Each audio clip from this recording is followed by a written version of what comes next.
All right. Hello, everyone. It's Friday. Oh my goodness. Welcome to your Friday. It is traditionally the end of a work week, but we all know that things have been a little outside of tradition these days. So I want to welcome you to your day. It's Friday afternoon. The sun is shining here in Minneapolis, Minnesota. And I'm excited that you're joining us today and kind of rounding out your week, talking about something that's so important, talking about education.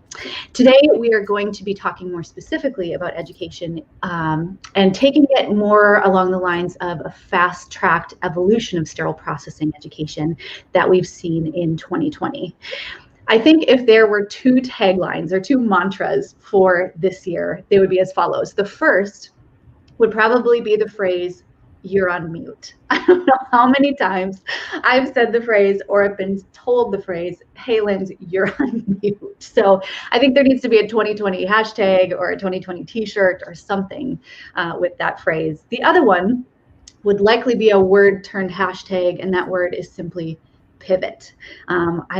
If you're anything like me, you're probably sick of hearing the word pivot, but it's realistic. It's what we've all had to do this year. And so we're going to talk about those two things, not that you're on mute, but we'll talk about pivoting in terms of education for the sterile processing industry in 2020. I am so excited to welcome my two guests today. They are phenomenal representatives of the sterile processing industry and participants in that industry as well. So Lisa McCowan and Jamie Taryn, thank you so much for joining this LinkedIn Live session today.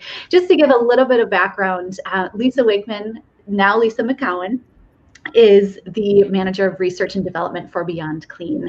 She's also served as the Sterile Processing Education and Quality Coordinator for the Indianapolis suburban region of IU Health Network. So Lisa, we're so excited. I'm so excited to have you on this LinkedIn Live session today. And Jamie Taryn is the Director of Marketing for Proper Manufacturing. And Jamie is also, get this, Jamie's a certified career coach, a professional resume writer. She helps with interview preparation. She's a networking coach, a motivational speaker. I could go on and on. And Jamie is also in charge of assembling and marketing the education program through Proper Manufacturing called Proper Learning Academy. So I'm excited to learn more about that today as well and get her perspective on how vendors have had to pivot their educational programs in 2020. So Lisa and Jamie, welcome. Thank you for joining me today. Thanks so much for having us. Yeah, absolutely. Absolutely. Okay, so I want to get right into it because we've got a lot to cover today and a couple of takeaways that I want our audience to leave with and to kind of ponder as they go through the weekend are the ways in which not only department leaders and technicians have had to evolve, the ways in which they learn, the ways in which they seek out education, but also our vendor partners, the healthcare service providers and manufacturers, and how they've had to also do the same to make sure that their end users, departments who are facing such incredible challenges in the healthcare setting, to make sure they're set up for success and educated about products and best practice. So Lisa, I'm actually going to ask you this first question as we kind of get started with this conversation. And the first question is not a simple one necessarily, but before we get into the specifics of 2020, we'll certainly get into that. But thinking in general terms, you've been a sterile processing educator. What do you think are the biggest challenges that department leaders and educators face when simply trying to educate both new and existing staff? It's an excellent question. I would say that the immediate demands of the day often take precedence over well-meaning educational intents. So purposeful moments that are set aside for focused learning are often interrupted by constant distractions. So many times learning sessions are abandoned for the sake of an emergent issue, especially for departments that do not have a dedicated educator. On-the-job training is often intermittent through informal moments that arise out of need. Many departments are dealing with significant staff turnover rates, and depending on factors such as how frequently the turnover occurs and what the ratio of the new hires to department staff is, the effect can can in turn divert the focus away from educational needs of the whole team, because there's so much attention required on onboarding the new employees. Couple other things that come to mind is we're seeing more and more that newer staff are placed in situations where they are training brand new hires and in areas that they're still learning to become proficient in. So this tends to happen when there's a deficit of adequately trained preceptors who focus on competency-based education to build skill sets in the new workforce. In addition to that, I would say that department leaders are typically focused on managing the issues of the present moment. So spinning multiple plates at once while trying to keep an eye on the ever-evolving challenges of upcoming demands they will have to handle in upcoming weeks. They typically are functioning with limited resources and do not have capacity to keep up with the endless documentation elements that are required of them. So many of them do what they can and chalk the rest up to lack of feasibility with statements like, "It is what it is." So all of these factors contribute to the lack of prioritization for educational programs that include comprehensive evidence-based training in which competence is verified and documented by a qualified professional. And Lisa, you said something that I think triggered a couple of folks. I'm seeing some comments with some of the comments that comments when you said the department leaders are focused on kind of the hot button items at any moment. A question that I'd like to ask anyone who's tuned in right now is, does your facility have a dedicated educator? And Lisa, while folks are commenting on that question, can you kind of give a little bit of perspective, since you were an educator, on the types of things you were able to collaborate with the department leader on in supporting your staff, and sort of the things that you were able to lift off of the department leader's plate, maybe, and just kind of talk about that for a little bit. Absolutely. So I was very, very fortunate to have an extremely supportive manager who was very committed to the mission of best practice and continuing education. And she basically gave me full autonomy to create from scratch. And I'll just kind of start by saying that having a dedicated department educator is kind of a new concept. There's many facilities who still don't have one. And so for a lot of folks who are finding themselves in these positions, they're doing it for the first time. It's the first time there's been a job code. So first time for a job description for that specific role. And so it tends to be individuals who are maybe higher performing technicians, and they're still kind of, they may have a lot of passion about sharing what they know, but there's still a lot left unknown about how to deliver the education in a format that is going to make the biggest impact for their team. Yeah, and if I can add to that, I see my friend Nasir here commenting in the chats that hospital systems need to foster an environment where education is recognized and encouraged. And when I speak with management, when I speak with technicians, I agree. If I can summarize what Lisa said, it boils down in many ways to time. Time is just always fleeting. I think we all feel it. I think we've all had this bizarre experience through the pandemic where we suddenly have both too much time and not enough time to get all of what we want to get done. And one of the things that I see missing from many departments is a meaningful connection between the management and the needs of the technicians, because they are so heavily focused on ensuring that things get out the door, which of course is essential to the departmental functions and whatever fire is popping up. And I know I've experienced it on our end in manufacturing. Sometimes you have to put out the fire ahead of you. But I find that there's a lot of space for management, whoever happens to be responsible for the education, of really getting to know what it is that the members of their team want to learn about, what they feel they don't know about as a foundation.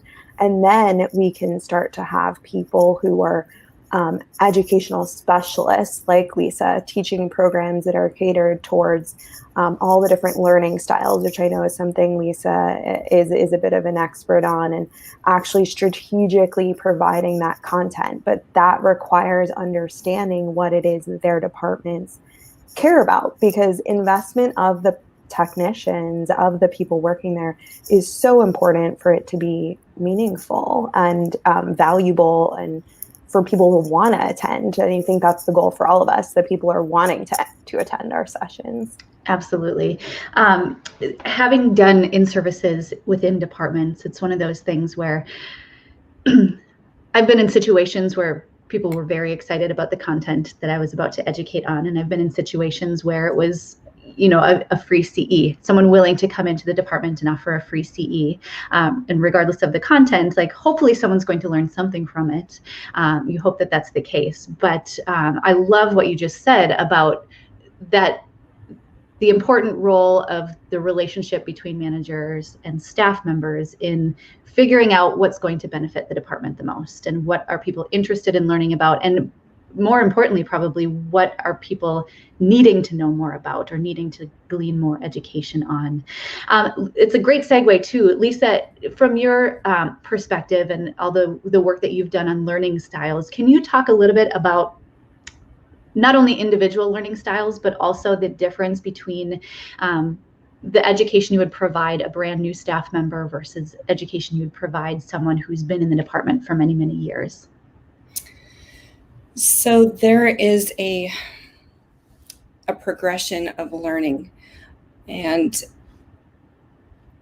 let's say a brand new person who starts without any experience, they need to build a foundation first. They're going to be extremely overwhelmed by having a lot of more advanced content right at the get-go. So building in the foundational concepts that lay the groundwork that can then be built upon is extremely important. And then associating those I guess what I'm trying to say is you're building a mental model, and then through the associative learning, you're then expanding on that platform and connecting ways that technicians can apply what they've learned. And as they're gaining experience and they're fleshing out some of those concepts, then they can start to really critically think through scenarios, and they have the tools that they need to analyze situations when they need to, when they're thrown into a sudden situation where, for example, you're doing a stat turnover and there's multiple considerations and decision trees to go through.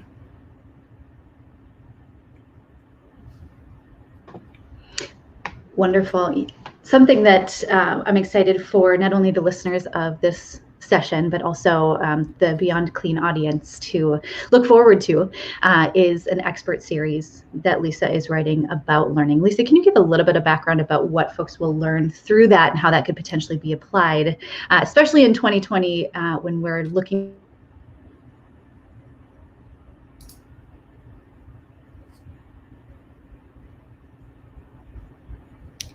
push the industry? It looks like maybe... Am I back? Oh, okay. Sorry back. about that. Yeah.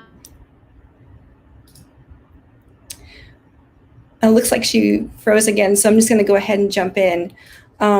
Yes, I am going to be focusing on an upcoming Beyond Clean expert series called Insights, and I'll be emphasizing educational themes such as learning styles, but also really focusing on concepts such as brain plasticity and cognition, and how we can really apply the understanding of behavioral psychology with learning mechanisms, and how that can really facilitate our professional development to advance our skill sets as technicians.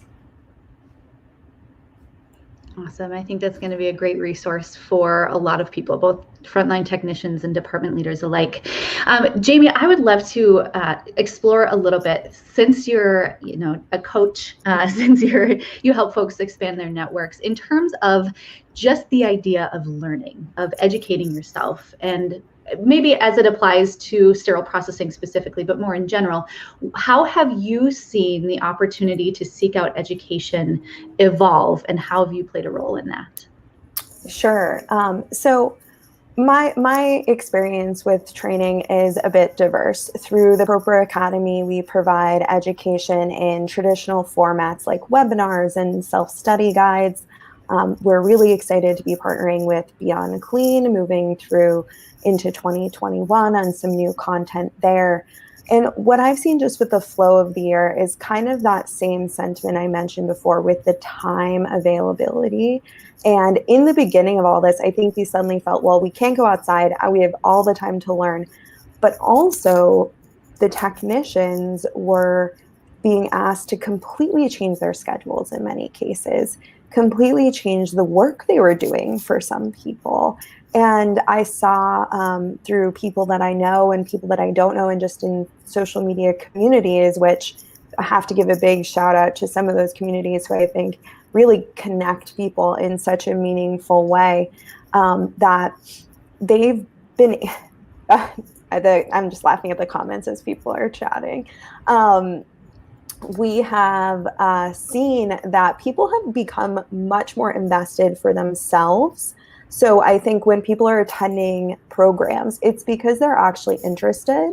You still, of course, need credits. And I think we've all been a part of what Lynn said before, that the presentation that you're not that excited about presenting, the people are there just for their CEs, and you kind of know it's just another talk on chemical indicators. And that's a topic that I know we've done and overdone. So I'm calling myself out on that one too.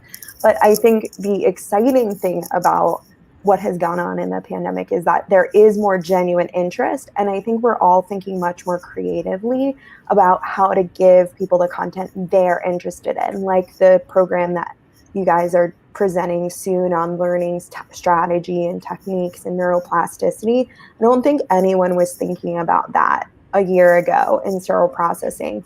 I know that we've spoken about and we've generated content that are focusing on growth potential and how to grow as a professional. We all know that one person who either moved up in sterile processing, moved into a new part of the hospital, started their own community, started their own business. I mean, just look at Beyond Clean. That's how it all came together, right? And so I think we're thinking more creatively, and I'm hoping it feels as though our community is recognizing that. And I hope that the need for so much content to be online and accessible on demand makes it so that people can actually take courses they care about, and less about material that's just that free credit. I posted in one of the social media groups before this, and I think we have a poll for this question too. Why do you sign up for courses? And right now, I think a lot of people are signing up because it's free, it's easy, they figured out how to click through and not even watch the presentation. But as we get more creative as educators, I hope that we can answer that question that everyone wants to walk away from a presentation saying, what did I learn and how can I apply it? And that's something that I've been reflecting on a lot when we create content, that there is a clear, concise message, that somebody walks away from my presentation from this today saying, I learned this thing and this is how it's applicable. I love that. And I have that question up on the screen. And if those of you who are tuned in can share your feedback, we would love to know. When you see a CE program or a CE opportunity, what about it is most compelling? What do you look for? Do you look for, the type of content? Do you look for the format of the actual educational opportunity? Do you look for the number of CEs? Do you look for the cost of the program? What are the things that are top of mind for you when you see all of these, especially now, all these virtual learning opportunities come across your inbox or your social media page. What are the things that stand out?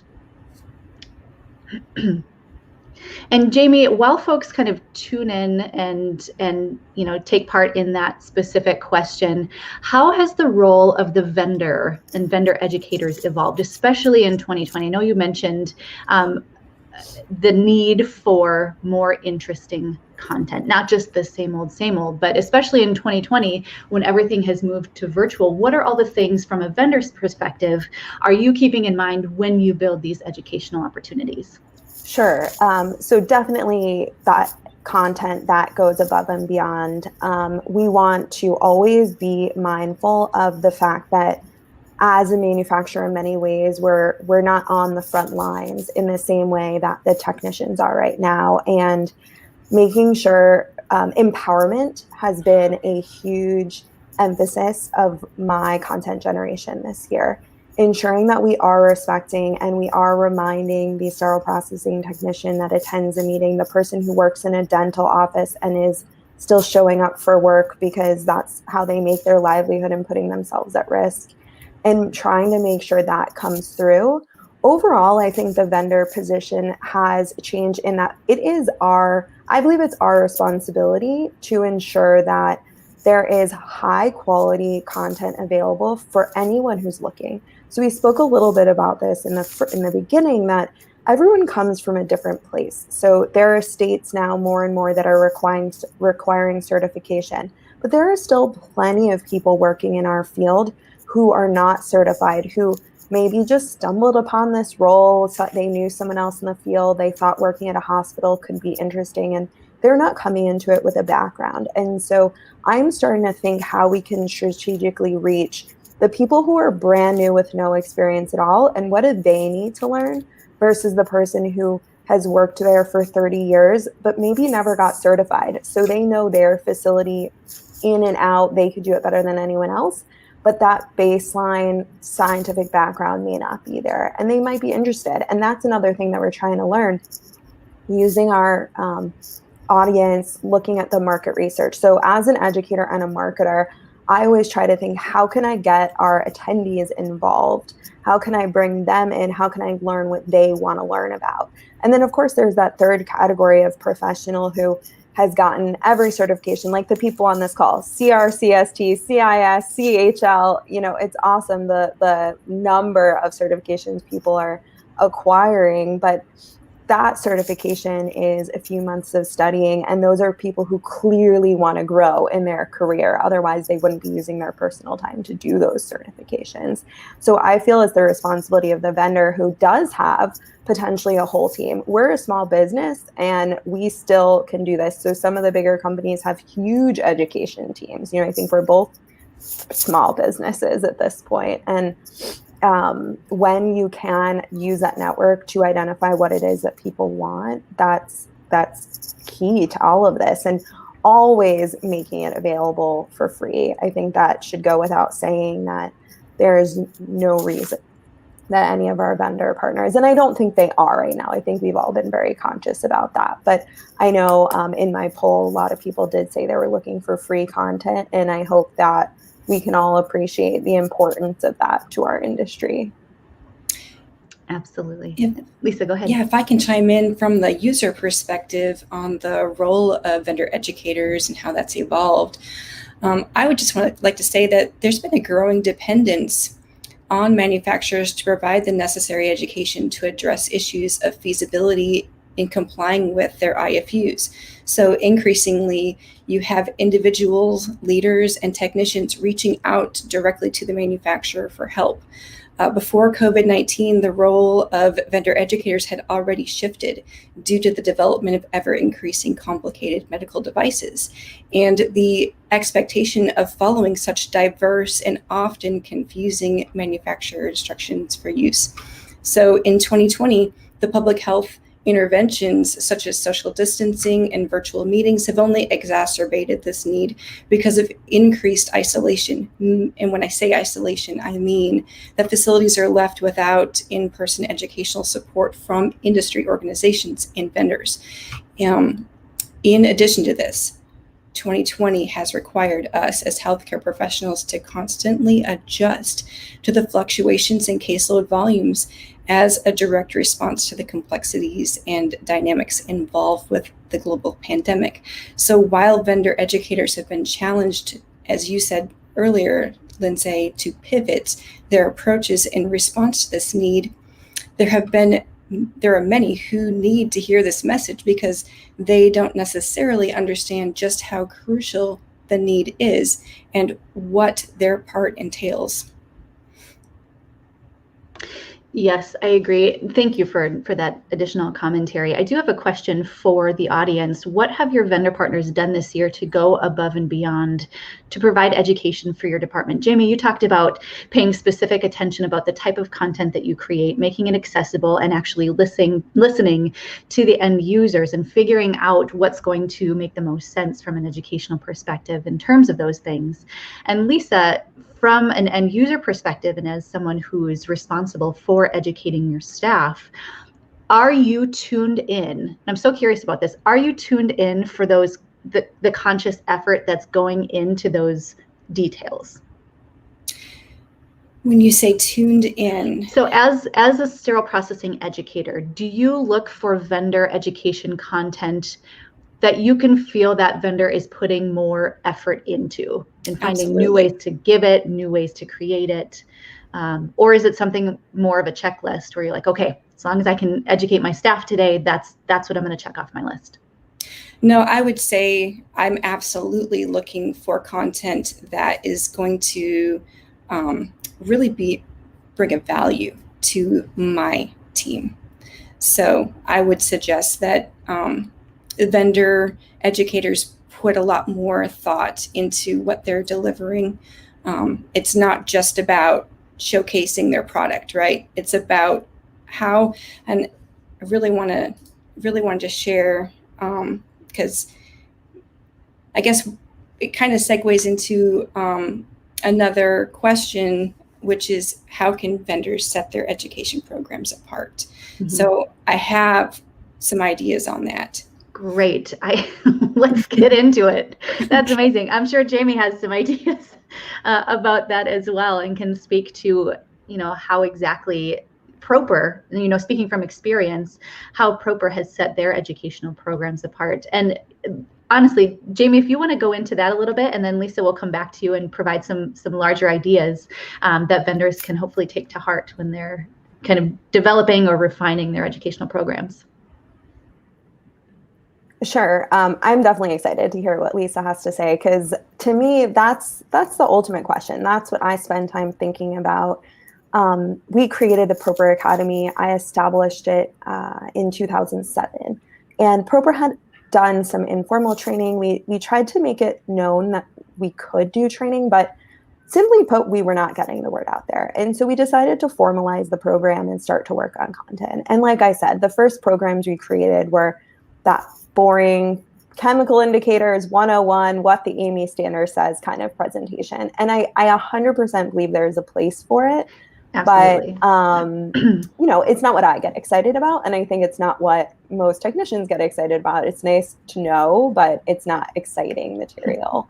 And so the critical question of putting yourself apart, I think it does go to reflecting on your company's identity and your company's values.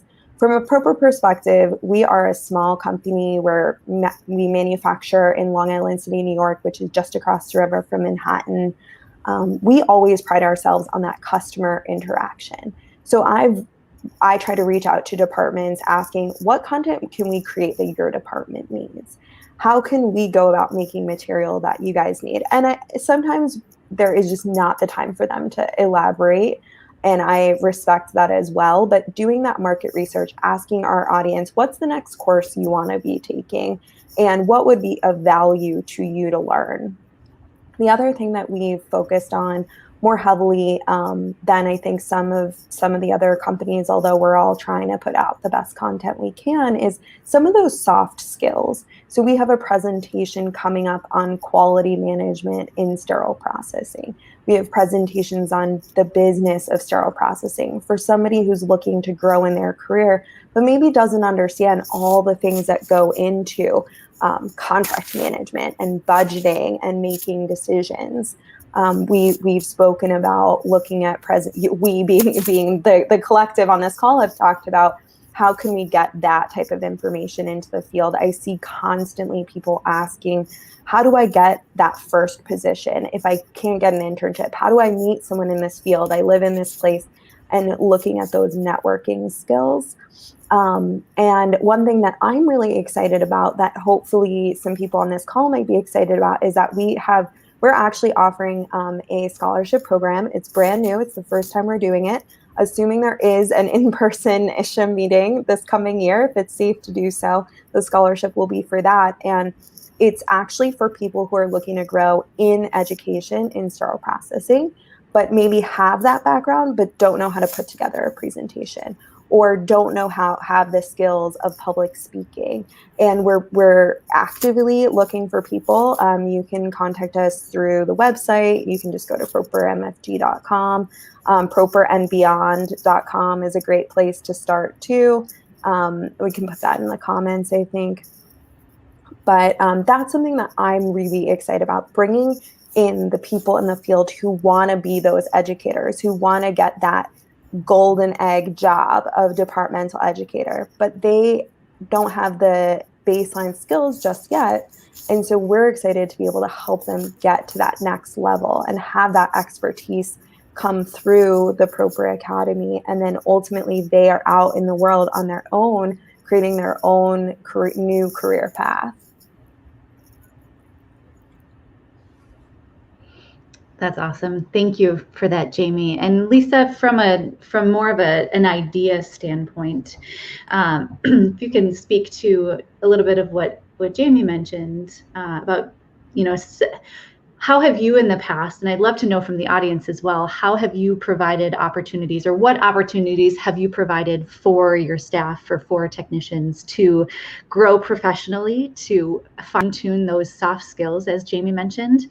I love that that's been an area of interest for Proper Manufacturing, because I think that professional development is not only technical skills, it is those soft skills, and it's a delicate balance, and both are so necessary, especially when you're looking to sort of lay out the path before you and where you want to get, where your career aspirations are going to take you.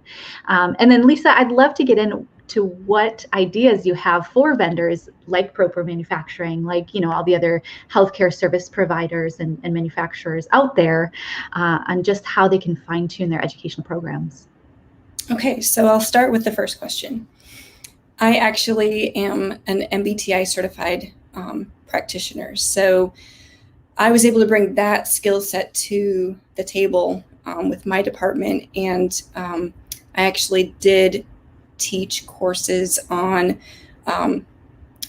helping technicians understand their own personality, and then being able to appreciate and understand that other people's brains are just wired differently.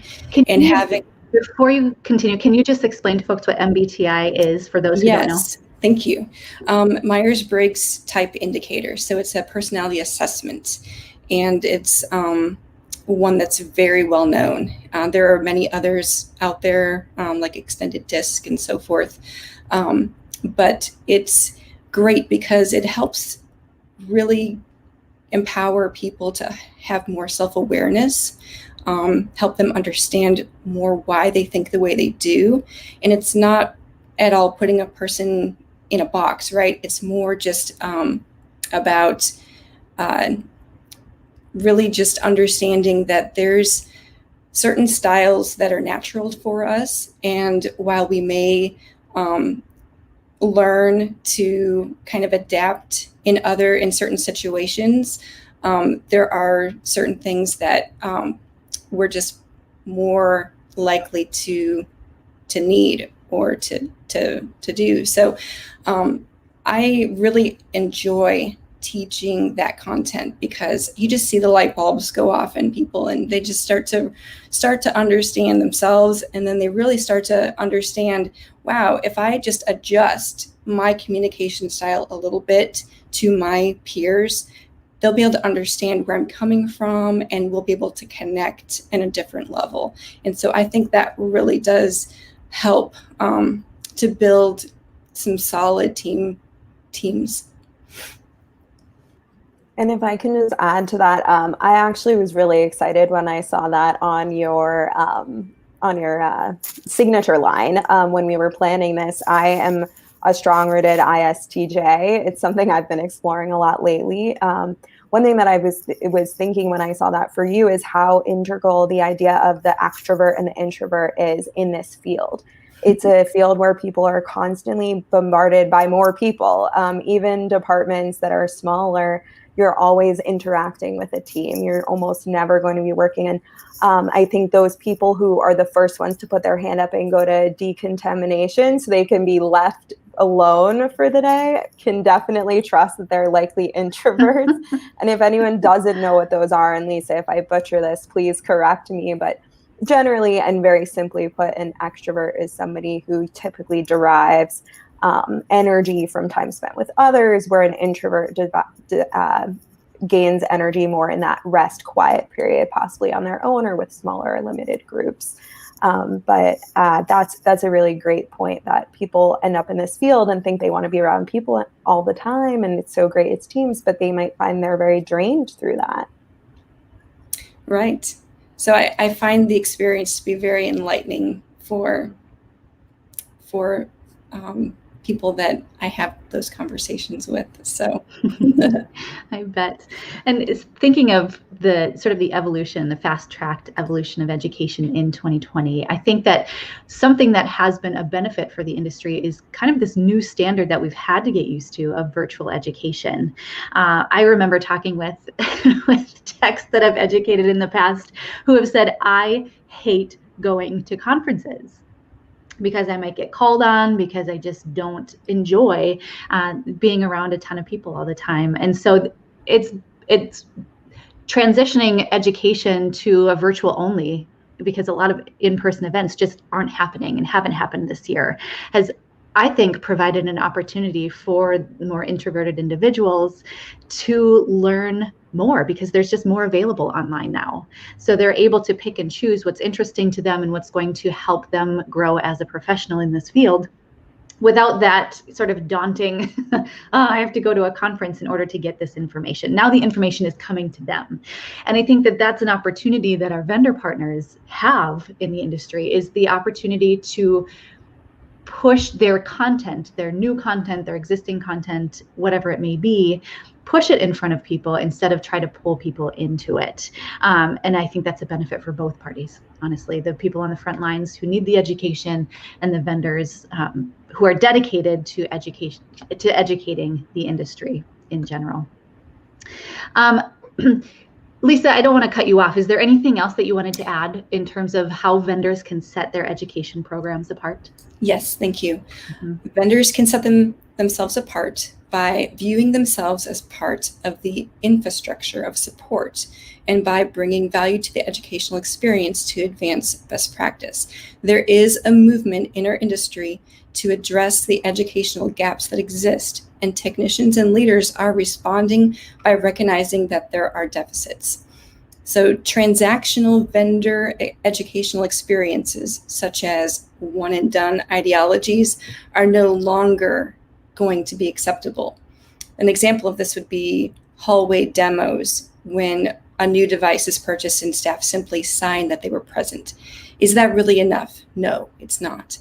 Healthcare organizations should be able to rely on their medical device reps to be true experts on the products and services that they represent. It is imperative that vendors cultivate partnerships with frontline leaders and technicians, providing both an initial educational underpinning as well as the ongoing support that's required. I also think that vendor educators must truly understand the landscape of sterile processing, so that the role is no longer focused solely on a product, but also on the culture of the system involved in the lifetime of that device. Because at the end of the day, it's about the people and the processes that handle the device and how that device performs for patients. So functionality and performance are two different things, because if a device arrives contaminated, then it becomes an instrument of harm. Awesome. Lisa, I want to ask the audience a quick question, if you don't mind. Do you miss in-person learning opportunities, or do you prefer virtual learning? And while everyone kind of chimes in on that poll question, I want to speak to what you just said and just, call out the power of what you just said, really, in the vendor partners really making themselves part of the team and really investing not only time, but also educational resources, staff even, to support the team, and really showing their commitment to the success of the team and the success of their product and their service, supporting that team.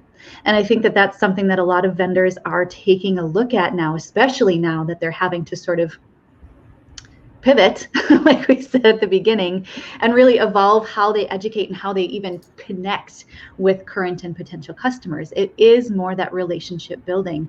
And Jamie, if you don't mind me putting you on the spot, from your career coaching and networking perspective, maybe outside of healthcare, how do you see that, the significance of that relationship kind of playing out in the future, even when we go back to in-person being more standard, when and if.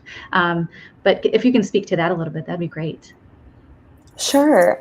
So I'll answer that by giving you a little bit more background on my professional experience. So before I worked at Proper, before I did professional development on the side, before side hustles existed, I worked for a spinal implant company. And I was a sales rep. I was an OR sales rep. And I was working for a tiny company, something that is just pervasive in my career, where we were getting trays shipped from New York and somebody could be telling us 24 hours notice. So I was a sales rep who was running downstairs in UCSF. If anyone's on here from UCSF, I'm sorry, like 10 hours before surgery from the airport picking up trays and completely not understanding why this was upsetting. So I get that these are strained relationships. I think being physically distant always poses a challenge. We're a small company. We work with our distributor partners heavily.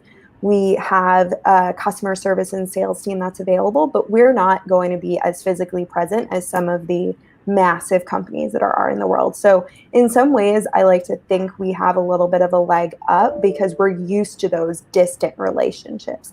That being said, something that I encourage our sales team to do is to try to build genuine relationships. It's not about selling right away. Nobody wants to buy anything. I'm sure everyone on this call has gotten a LinkedIn message from somebody saying, oh, like, I'm a blah, blah, blah expert. Do you want to hire me? And that's so unappealing.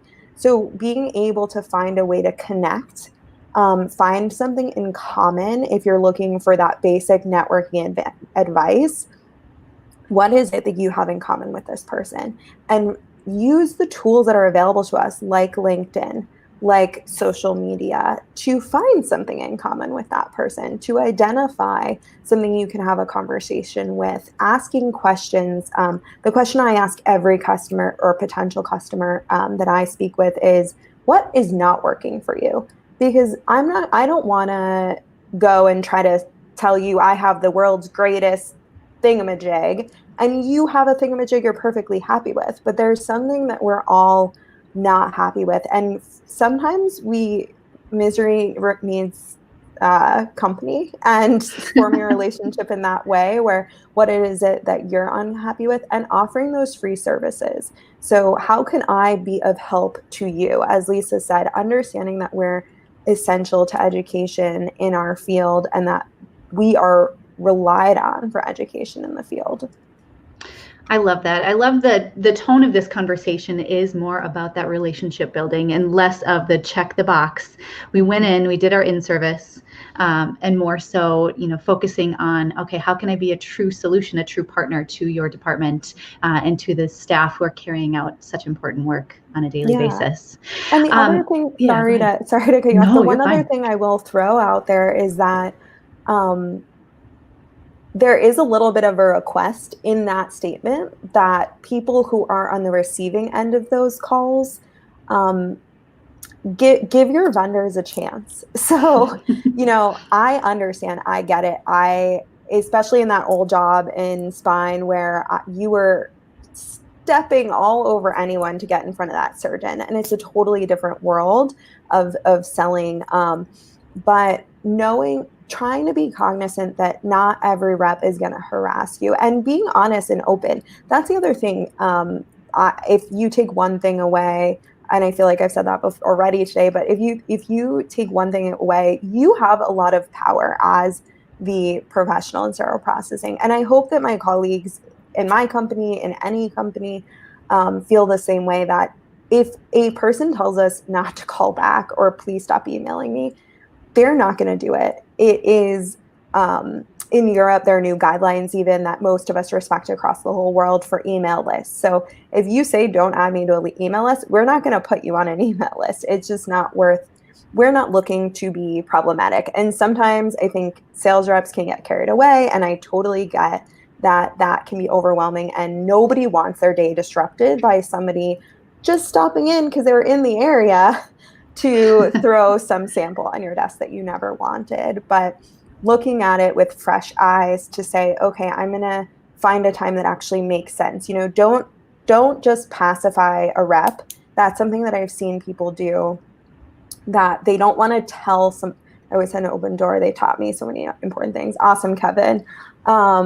I think a lot of people think, well, if I just kind of yes them for a minute on the phone, then maybe they'll leave me alone. But having a more honest approach internally can help the vendors and the sales reps build that realistic relationship, because they don't want to waste their time talking to someone who's truly not interested either. And they definitely don't want to ruin your day by doing it, because then you'll never want to talk to anyone from our company again.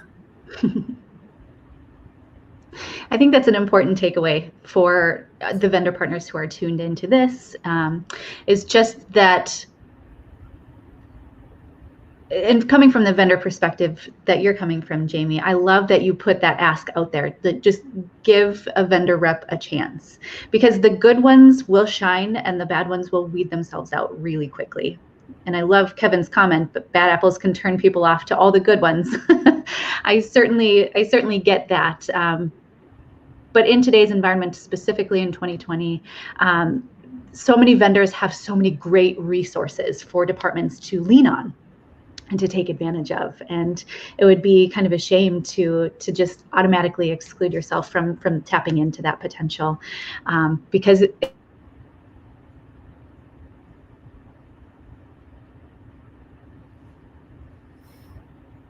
but there's also a lot of benefit to taking advantage of the resources that are provided to you.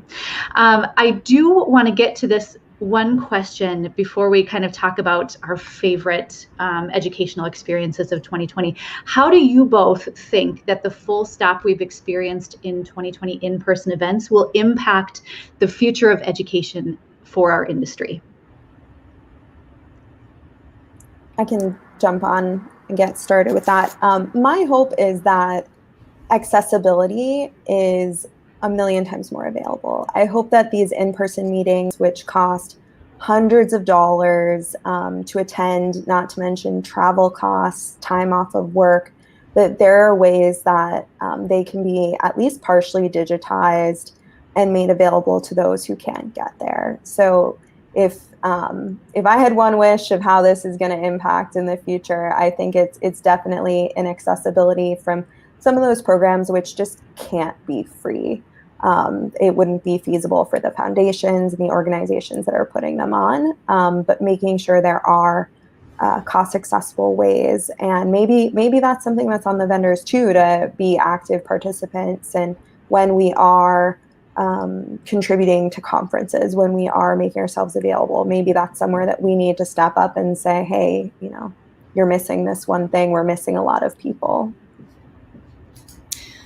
Yeah, I have some thoughts on that too. So I really think that a hybrid model of education has been emerging for the past several years, and this movement has been transitioning us toward digital platforms in many respects, both personally and professionally. COVID-19 has only accelerated the trend that was already present, and it has served as a catalyst out of necessity. So times of uncertainty only reinforce the need for resilience and adaptability. Responding in a crisis forces change because it compels us to push forward and rise above. Because we as people have stretched outside of the norm in response to the global pandemic, utilizing virtual platforms, we have learned more about our capacity and that education can be redesigned to better disseminate knowledge, and that we can do so with an international perspective that may not have been, may have been more localized before. Another thing is we've been raised into this age where information is readily at our fingertips, and now remote learning through social and video conferencing platforms have ushered in this new way to engage with the learning experience. Learning is not just about formal settings, but rather integrated into our human experience. One thing that virtual education has done is advance a utility component that supports the importance of lifelong learning. While we are still exploring how to leverage technology to strengthen the human connection, we have seen some aspiring potential arise in the form of building capacity and inclusivity by making education more accessible and breaking down the structural barriers that have served to reinforce inequities. I can give you a couple examples from a departmental perspective. Third shift, those who work weekends or in between shifts, in between shift change hours, tend to miss out on organizational in-services. So that is a structural inequity that virtual learning can address. And I really do think that the future of education is a hybrid model as technology continues to drive data analytical tools and the supportive infrastructures that make us more responsive and agile to medical advancements within our industry. Today's workforce must prepare the skill sets for the emerging roles of the future. There is no doubt that assistive technologies will partner with healthcare professionals more and more in the years ahead and become an integral component of interventions for patient safety.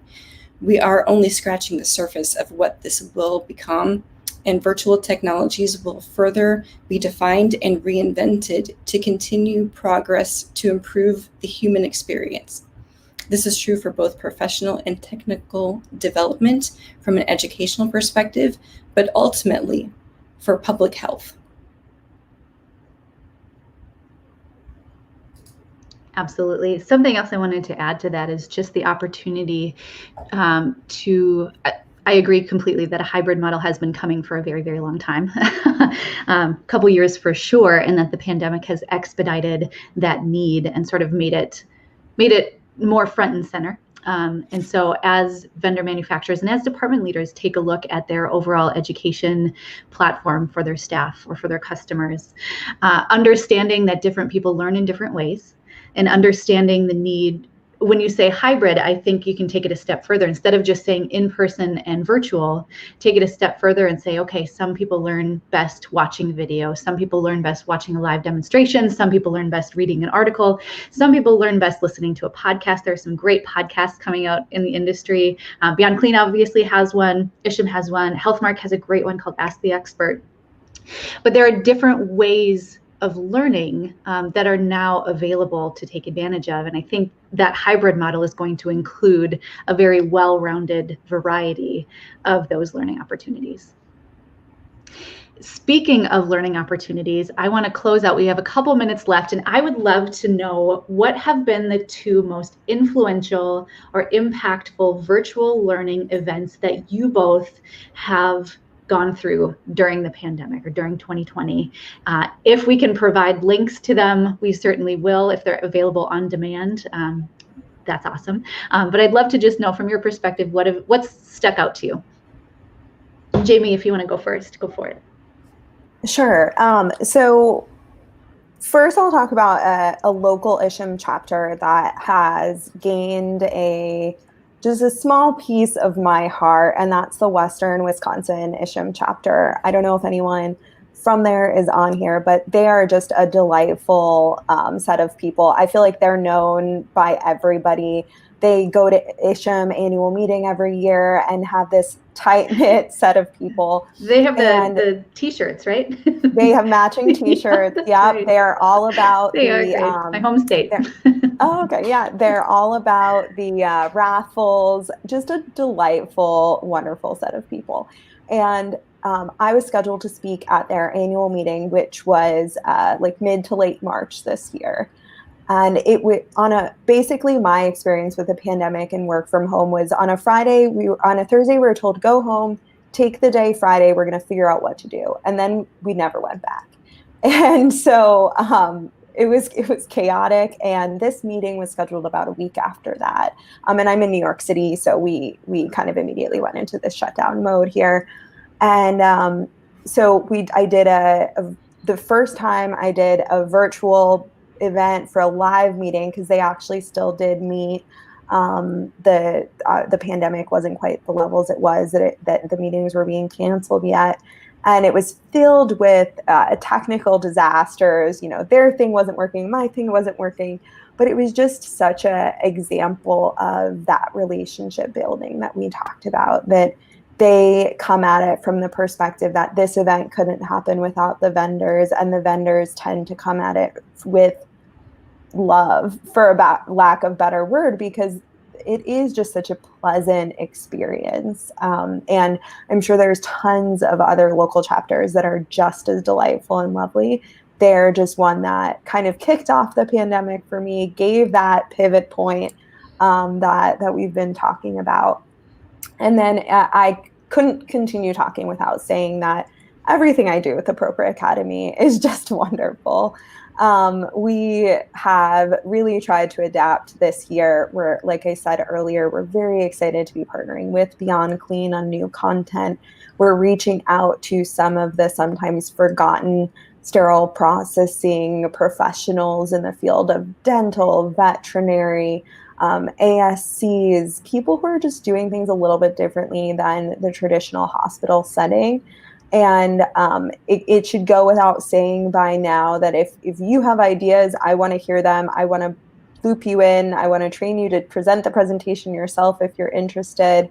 And we've been thinking so much about how we can explain our industry, how we can position ourselves to be that partner and not be just another company dropping off samples, talking about why our products are better. Because let's face it, there's AAMI standards out there that tell you how to do the job. If you are someone who really wants to know that technical information, it's so deeply available. We want to, like Lisa was saying, be part of the bigger picture and build that customer relationship, build that customer service that is necessary when things go crazy and you are adapting and you're there in the middle of the night and you don't know what to do because your indicator just exploded. We want to be the people that you feel comfortable reaching out to and saying, hey, I have no idea how to use this, or I completely lost my IFU. And not to go on a complete tangent, but you make an interesting point about how products are always becoming more complicated. And I think that it is part of the education teams in vendor companies, and it's not always the case, but it should be, that things like IFUs and things like how to use products, videos, et cetera, should always be coming from that training perspective, not necessarily the technical perspective. So that's my 2 cents. That's my shout out to Western Wisconsin and invitation for people to join Prover Academy programs. We'd love to hear any feedback that's available. Awesome. Thank you so much, Jamie. Lisa, what have been your 2 most impactful virtual events this year? Well, I have really been blessed to be part of all of the virtual conferencing that Beyond Clean has been doing this year. And the 2 that I think really had the most impact on me was Against Biofilm that we did in July, and then Standing Up to Superbugs that we did in October. I think not only was the content just extremely outstanding, but when you have speakers that are just so committed to really just providing excellent information that really helps to touch on the infection prevention aspects of the whole sterile processing practice. I think that, and especially when you have a presenter like Bill Schmelzer, for example, who's sharing his personal story as a patient acquiring a MRSA infection. I mean, it's how impactful, and just to hear that message and understand how it ties back to the mission of our work. So I love that. And Lisa, Bill Schmelzer's presentation certainly made the list for me as well. And if anyone's interested in viewing it, if you go to beyondclean.net/virtual events, it's in our CE Credit Hub. It's part of the Against Biofilm conference that took place in July of this year. And his story is incredible and heartbreaking, and a real life account of a patient experience that can really help surgical, sterilization, and infection control staff to both maintain and sustain their commitment to excellence. So our team has talked about this a lot, how that presentation should be a requirement for all healthcare professionals, because it just really is, it blew me away. And the other one that I'll add on here is actually one that happened yesterday as part of the Census Technologies True Grit webinar series. It was given by Lieutenant General Keith Huber, who served 38 years on active duty in the U.S. Army. And he had such a unique approach to not only the virtual event platform, but also his message. Typically, when we view a webinar, there's a webcam along with some slides, and you can kind of pay attention to both. But General Huber sat in front of the camera, didn't have any slides, and he told real life stories and anecdotes that have shaped him into the leader that he is, and that can be used by other people who don't even identify as a leader.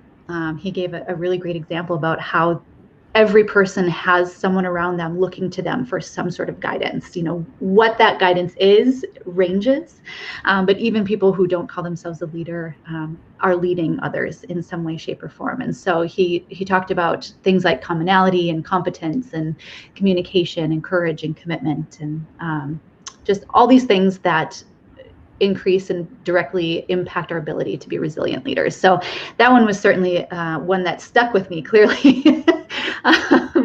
But I'm excited because Jamie, like you mentioned, we're working with you on some forward-thinking content to really take the education that Proper puts out to another level, and really dive into some of those questions that maybe should be asked and maybe aren't being asked. And I think that those disruptive questions are what are really going to push our industry forward. So both of you, thank you so much for joining me for today's discussion. What a pleasure it's been to learn your perspectives, and hopefully everyone who's tuned in got some valuable information to take back to your teams.